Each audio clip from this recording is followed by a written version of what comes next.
Mais uma vez, estamos de volta para compartilhar uma porção da meditação na Palavra de Deus para nossa edificação espiritual.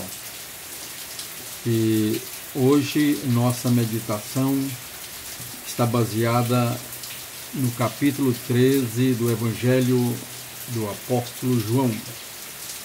E aqui Jesus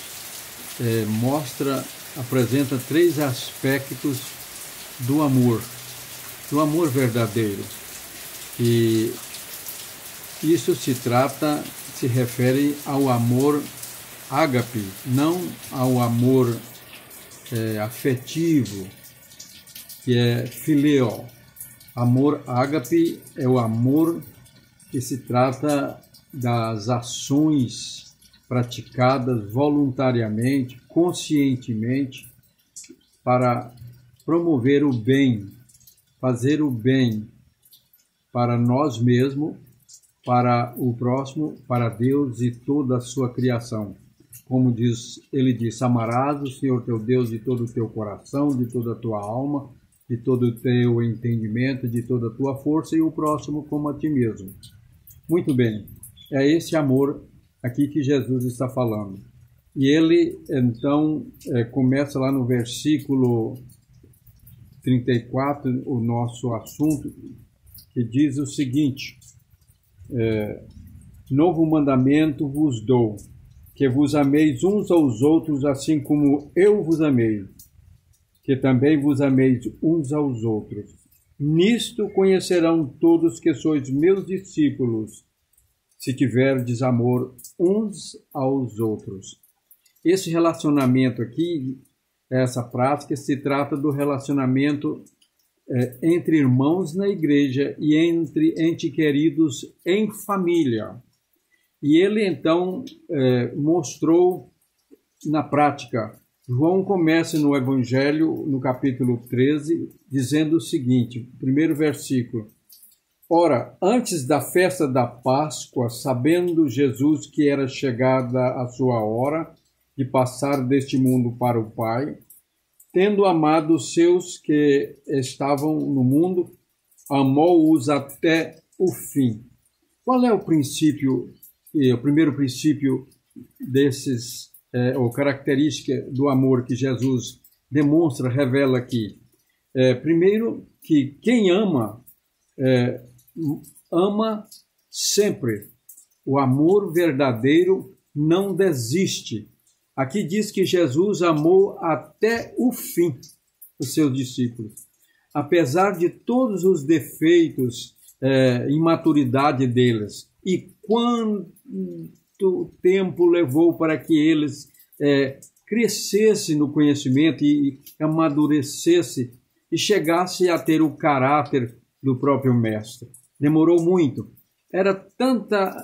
Demonstraram tantas atitudes infantis, às vezes egoísticas ou egoístas, que a gente fica pensando como que Jesus escolheu aqueles discípulos, mas ele tolerou eles, porque ele amou. E quando nós amamos os irmãos na comunidade da fé e em família, as pessoas que são do nosso convívio familiar, nós amamos tolerando, suportando os seus defeitos, focando nas suas qualidades, sempre naquela esperança que a pessoa vai melhorar e vai superar essas deficiências de caráter e chegar à maturidade. Então diz aqui que Jesus os amou e amou até o fim, os que estavam no mundo, e nos ama também. Assim ele nos ama, mesmo com os nossos defeitos. Ele vai trabalhando através do Espírito Santo para que nós cheguemos à perfeita estatura, como diz o apóstolo Paulo, da imagem dele, de Cristo. O segundo exemplo ou característica do amor, o atributo do amor que nós temos aqui nesse texto, é que outra característica é que o amor, que quem ama de verdade tem atitudes de humildade, é humilde. E ele mostra isso nos versículos 13, no capítulo 13, versículo 12 e 15, onde nós lemos, olha aqui. Depois de lhes ter lavado os pés, tomou as vestes e, voltando à mesa, perguntou-lhes: compreendeis o que vos fiz? Vós me chamais o Mestre e o Senhor, e dizeis bem, porque eu o sou. Ora, se eu, sendo Senhor e Mestre, vos lavei os pés, também vós deveis lavar os pés uns dos outros. Porque eu vos dei o exemplo, para que, como eu fiz, façais vós também. Aqui Jesus estava mostrando, porque na cultura da época, quem fazia este papel de lavar os pés do seu senhor era o escravo, era aquele que era servo. Então ele chegava da rua, o senhor, e então o servo já o esperava com uma bacia de água, lavava os seus pés para calçar umas sandálias limpas. E então Jesus fez isso, e no começo os discípulos ficaram assim espantados. Ele lavou os pés de todos. Pedro chegou a dizer: o senhor não vai lavar nunca os meus pés. Eu não vou aceitar isso. Ele disse: se eu não lavar os seus pés, você não tem parte comigo. Aí ele reagiu: então, senhor, lava-me a cabeça e as mãos também. Aí Jesus disse: olha, quem já tomou banho não precisa de lavar todo o corpo, mas somente os pés, porque pegou poeira da rua. Então, vós já estáis limpos pela palavra que eu vos tenho falado. Aqui, Jesus mostra que quem ama, e na comunidade dos irmãos, em família, na igreja principalmente, não tem atitude de superioridade, de ser servido, de ser importante, aquela superioridade de posição, de sabedoria. E como tem havido na igreja do Senhor ultimamente a ausência dessa atitude de humildade sempre. Então, pessoas que, estou falando entre obreiros e pessoas que ocupam cargos de gestão e de liderança na obra de Deus, então se apresentam geralmente com aquele ar distante dos demais irmãos, de superioridade, querendo ser tratado com honra especial. Honrar, nós devemos honrar todos uns aos outros, mas nós vemos aquela atitude de, então, distanciamento e de serem considerados e tratados como pessoas mais importantes.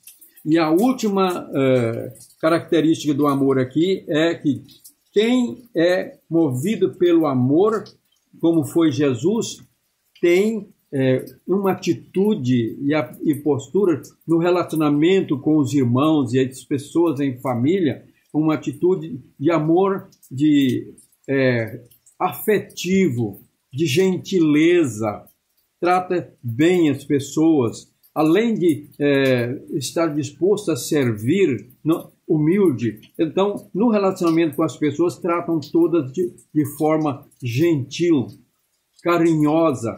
E nós vemos isso aqui em João, no capítulo 13, versículo 33. Olha o que diz aqui o relato.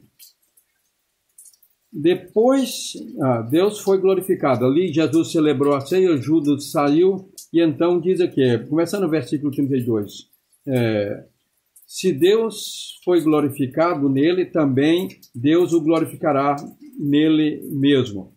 E glorificá-lo-á imediatamente. E conclui: filhinhos,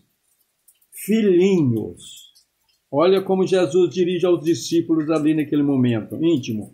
Filhinhos, ainda por um momento estou convosco, buscar-me-eis, e o que eu disse aos judeus também agora vos digo a vós, outros, para onde eu vou, vós não podeis ir. Mas o que eu quero destacar aqui é o tratamento. Jesus se dirige a eles numa forma afetiva, num relacionamento de intimidade. Ele não disse: olha, meus filhos, não, mas diz filhinhos. E isso faz parte daquele fruto do Espírito que nós encontramos lá em Gálatas, no capítulo 5, versículo 22 e 23. Né? Nós encontramos ali Paulo dizendo o seguinte, sobre os 9 frutos do Espírito. E um desses frutos do Espírito, ele começa relacionando, porque o fruto do Espírito é amor, alegria, paz, longanimidade, benignidade, bondade, fidelidade, mansidão e domínio próprio. E aqui destaca assim, a benignidade. O que é benignidade? Fala benignidade e bondade. Benignidade se trata de gentileza. Essa a postura, a atitude de relacionar com as pessoas na comunhão dos santos, na igreja, em família, de maneira carinhosa, respeitosa, gentil no trato. E aqui Jesus, naquele momento tão difícil que foi antes, por causa da tentação intensa que ele estava sentindo, agitado por causa da hipocrisia de Judas, que já tinha combinado a traição dele, a entrega. Aí ele, então, depois que Judas saiu, ele diz, agora, vamos dizer assim, vencida essa tentação, Deus será glorificado. Muito bem. E ele, então, agora, nesse ambiente, ali agora, tranquilo, ele diz, filhinhos. Então, quem ama, como Jesus amou, ama sem desistir, primeiramente, nós vimos aí. É como diz lá em 1 Coríntios, no capítulo 13, porque o amor tudo espera, tudo sofre, tudo suporta. O amor jamais acaba. E quem ama como Jesus amou, também é humilde. Permanece sempre com aquela atitude de ser servo, de servir as pessoas, não se julgando mais importante. Mesmo que tenham mais uma posição de destaque, uma grande cultura, conhecimento bíblico da palavra de Deus, mas se iguala no relacionamento, de ser servo. E, por fim, é uma pessoa que manifesta no seu relacionamento um trato, uma postura de intimidade, de gentileza, de fineza com as pessoas. E amemos como Jesus amou, como ele disse, novo mandamento vos dou, que vos ameis uns aos outros, assim como eu vos amei.